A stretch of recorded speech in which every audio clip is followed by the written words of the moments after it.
For today's video guys, atong pagatunan ang sulat ni Timoteo o ni Pablo ngadto sa kang Timoteo mga higsoon, mga higala dinhi sa 1 Timothy chapter 1. Now, niini nga kapitulo si Apostol Pablo nagasulat sa iyang batan-on nga tinun-an nga si Timoteo kinsa nagdumala sa usa ka lisod nga ministeryo dito sa Efeso.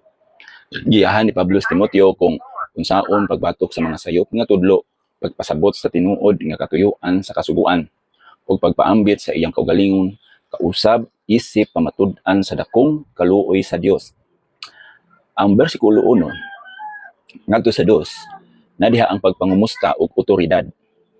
Matud pa din ha, kung atong basahon sa bersikulo 1 ngadto sa 2, si Pablo nga apostol ni Kristo Jesus sumala sa sugo sa Dios nga atong manluluwas, og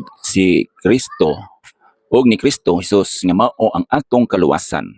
Bersikulo 2, nagsulat alang kang Timoteo nga akong tinuod nga anak sa pagtuo. Mao kini ang sulat ni Apostol Pablo ngadto kang Timoteo. Nagpailayla sa si Apostol Pablo nining gayuna. Okay, atong balikon pagbasa sa 2. Nagasulat alang kang Timoteo nga akong tinuod nga anak sa pagtuo. Nag-ila ni Apostol Pablo nga anak niya si Timoteo sa pagtuo. Dawata ang grasya, kaluoy ug kalinaw gikan sa Dios nga Amahan ug gikan kang Kristo Jesus nga atong Ginoo. Ang katinawan ni mao nga gipasiugda dayon ni Pablo, gipasiugda ni Apostol Pablo ang iyang otoridad isip apostol. Importante kini aron paminawon ug tahuron sa iglesia sa Efeso ang mga desisyon ni Timoteo. Gitawag niya si Timoteo nga tinuod nga anak sa pagtuo nga nagpakita sa ilang lawom ug espirituhanong relasyon. Okay? Kay kung tawgon nimo usa ka anak ang usa ka tawo, close gyud kay na nimo ug isip yun na nimo nga pinangga. Mausad na ang gibati ni Apostol Pablo ngadto kang Timoteo sa espirituhanon nga bahin. Now, sa buhat 16 kapitulo 1 ngadto sa 3, ug ang sinugdanan sa panag-uban ni Pablo ug ni Timoteo kung ato nang basahon no, mga igsuon. Now, sa bersikulo 3 ngadto sa 4, pagpahunong sa mga sayop nga pagtulon-an. Mao kini ang atong mabasa. Sama sa akong gihangyo matud pa ni Apostol Pablo kanimo sa miadto ako sa Macedonia, pabilin diha sa Efeso aron sa pagmando sa pipila ka mga tawo nga dili magtutudlo or nga dili magtudlo og laing pagtulon-an. Og dili sa bersikulo 4, og dili maghatag sa ilang pagtagad ngadto sa mga tumutumo og mga sugilanon bahin sa mga kagikan nga walay katapusan. Kini nga mga butang nagdala lamang og mga panaglalis ug wala makatabang sa plano sa Dios nga madawat pinaagi sa pagtuo. Buti pasabot mga igsoon, gihatagan gihatagan si Timoteo og bug-at nga buluhaton. Badlungon ang mga mini nga magtutudlo, ang mga tumutumo og sugilanon sa kagikan, nagtumong sa mga karaan nga mga tradisyon o imbento nga istorya sa mga Hudyo nga gigamit sa pipila ka tawo aron magpaaron ingnon nga maalamon. Walay kapuslanan kini kay dili makapalig-on sa pagtuo. Daghan gihapon mga Kristiyanon mga igsuon nga daghag mga tradisyon, no? Bawal manilhig magabi, bawal manghatag og asin magabi. Mao kana ang kasagara nga manggawas sa mga tradisyon sa mga tawo nga wala na hiuyon sa atubangan sa Dios. Now, ang 3 ug 4, gihatagan si Timoteo og bug-at nga buluhaton badlungon ang mga mini nga magtutudlo ingon dinha no.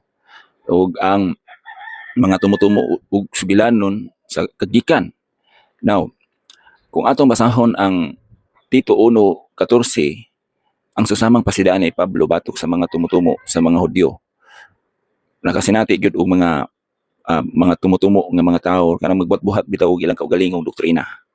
Okay? Sasama gihapon nga paagi kung inyong basahon ang Tito 1:14. Now, moto ta sa bersikulo 5 ngadto sa 7. Ingon dinhi atong basahon. Dire kung atong masabtan din ni mga igsuon mga igala, nagatumbok kini sa tinuod nga katuyuan sa pagtudlo. Now atong basahon. Matud pa din na ang katuyuan niini nga sugo mao ang gugma nga nagagikan sa maputli nga kasing-kasing sa maayong koneksyon o konsensya ug sa tinuod nga pagtuo. Bersikulo 6, ang ubang mga tawo nahisalaag gikan niini nga mga butang ug nangahintumpawak ngadto sa kawang nga mga pag-istoryahanay.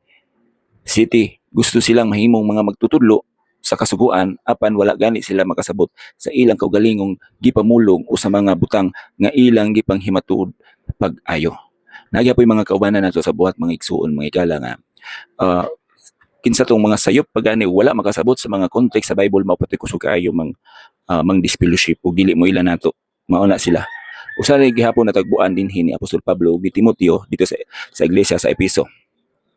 Now sa 5 ngadto sa 7 gipatin-aw ni Pablo nga ang tinuod nga pagtulun-an sa Kristyanismo may resulta gayud sa tiunay nga gugma, limpyo nga konsensya ug tinuod nga pagtuo. Ang mga mini nga magtutudlo sa Efeso, ang mga mini nga magtutudlo sa Efeso gusto lang mo pasikat isip eksperto sa kasuguan ni Moses. Daghan gyapon na karon mga igsoon, mga higala nga gusto lang magpaila nga sila bright, basta-basta na lang sila musupak unya pagkahuman dili man daay makalahutay.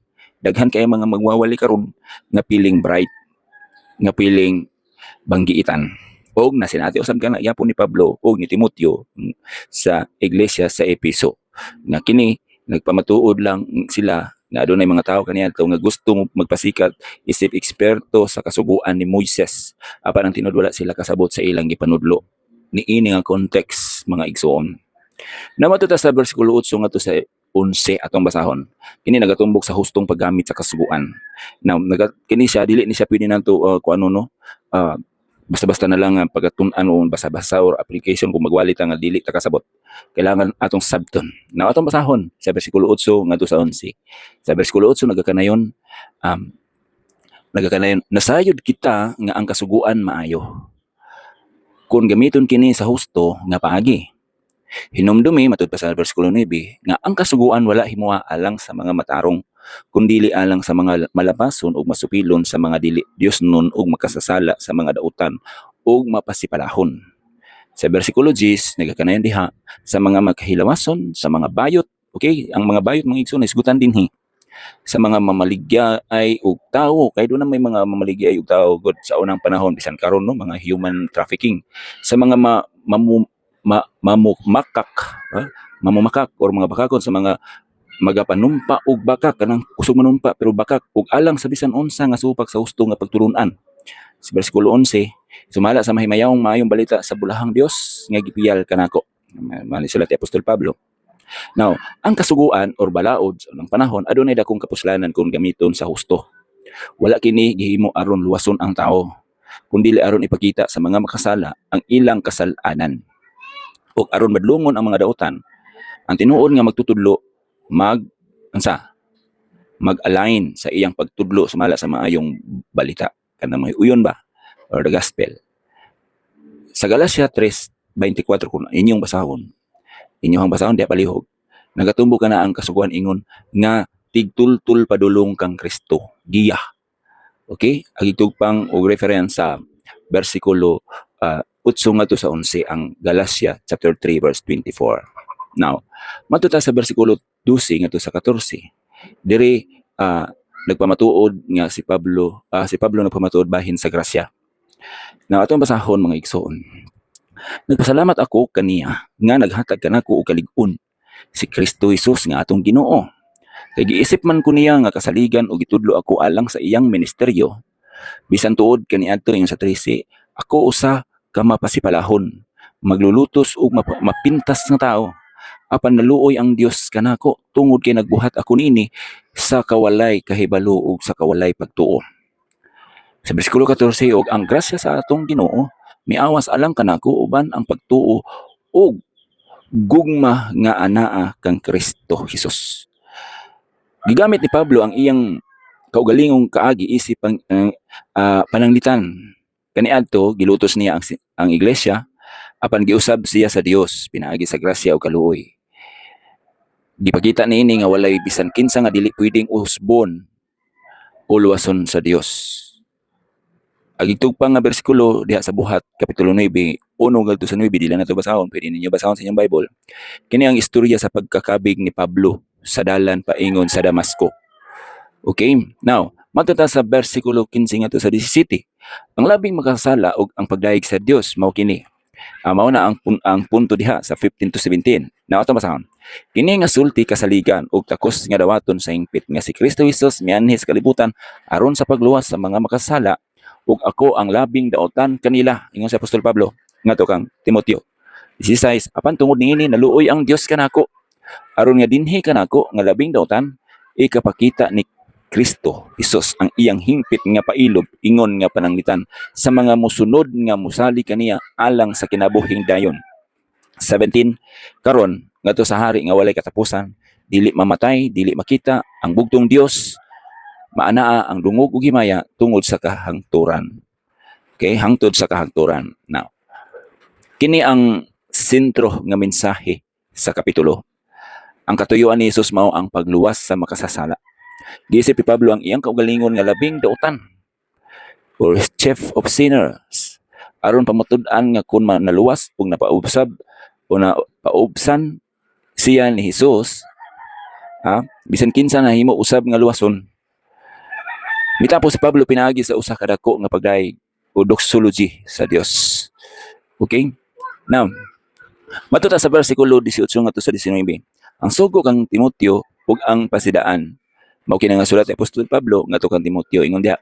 Kini nga sugo akong gitugyan kanimo, Timoteo nga akong anak, sumala sa mga panagna nga ipahayag kaniadto bahin kanimo aron nga pinaagi niini makasangka ka sa maayong pakigkubat.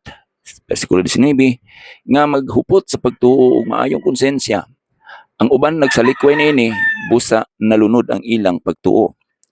Paintiapan niini sila si Himeneo ug si Alejandro nga akong gitugyan ngadto kang Satanas aron makat-on sila nga dili na magpasipala.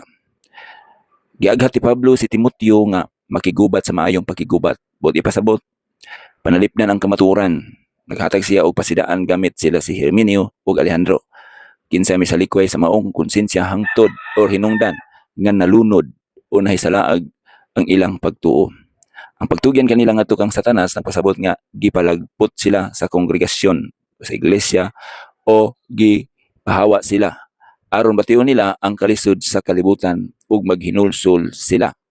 Now, mga igsoon, mga igala, mao kana ang katin-awan sa unang Timoteo kapitulo 1 nga gikan sa 1 paingon sa 20. Unta makatag kini og adugang kaalam kay balo kaninyo may tungod sa sulat ni Apostol Pablo ngadto kang Timoteo nga iyahang ministro dito sa iglesia lokal sa Efeso nga diin gidala ni Timoteo. So daghang salamat sa mga pulong sa Ginoo nga atong nabasa ug nadunggan karon. Gahatag kinig inspirasyon alang kaninyo sa pagkinabuhing espirituhanon.